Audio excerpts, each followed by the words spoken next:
So, I was watching Comedy Hype, which I do, and I, often watch when Damon Wilson does interviews. But they had a segment about Eddie Murphy, why he'll never win an Oscar, and the only thing he'll probably get is a token one. Now he was up for Oscar nomination for Dreamgirls for acting role. He didn't win, but they said that they still holding what he said back in 1989 about African Americans not winning Oscars. He was talking about Sidney Poitier and Hattie McDaniel, how long it had been, because that was before Denzel Washington had won his, and Whoopi Goldberg, and then, so on and forth, where there have been more. But up until that point, it was so few and far in between, because he said he told his manager, why would I even want a present an award on the show where they don't acknowledge us? And of course, Eddie Murphy's had one of the most illustrious, grand careers you could imagine. But you do wonder, he's never won one.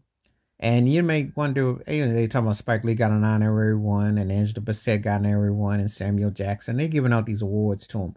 But you do wonder, how does a man who been box office gold transition did it?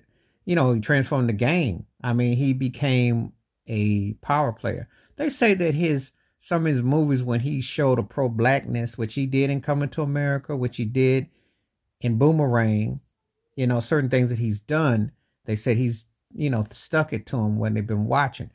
And the thing about it is, Hollywood is fake and the industry is fraudulent. I despise the Oscars. They're whitewashed, they're trash, they're racist, and it's hokey. Really now.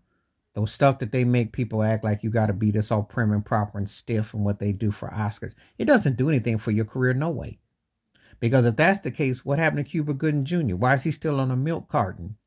Cuba Gooding Jr. ain't been seen since MySpace was running these streets. Okay, let's just keep it 100. I'm not talking about his OJ, movie that he did portraying, or, a couple other things, or his court cases. I'm talking about where he counted. And you got to go back to when MySpace was in the streets, when you thought about Cuba Gooding Jr. It doesn't mean anything. Did it do wonders for Jamie Foxx? Nope. Did he do anything for Halle Berry? Nope. Just saying. So, Eddie's been a box office dominant actor, in some form of capacity. So, it hasn't done anything.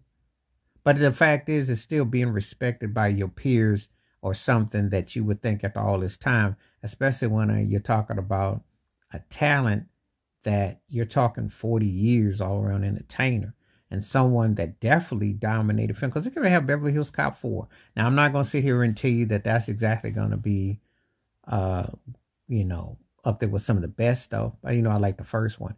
But you think about the sequels, you think about his impact, you think about his longevity, you think about the influence. He's one of the most influential actors, especially in Black world, the last 40 years, easily. Easily. Because he set such a standard that he became, I always said Eddie Murphy was like the rock star of comedians. He had like a Michael Jackson appeal. I ain't seen another comedian like that.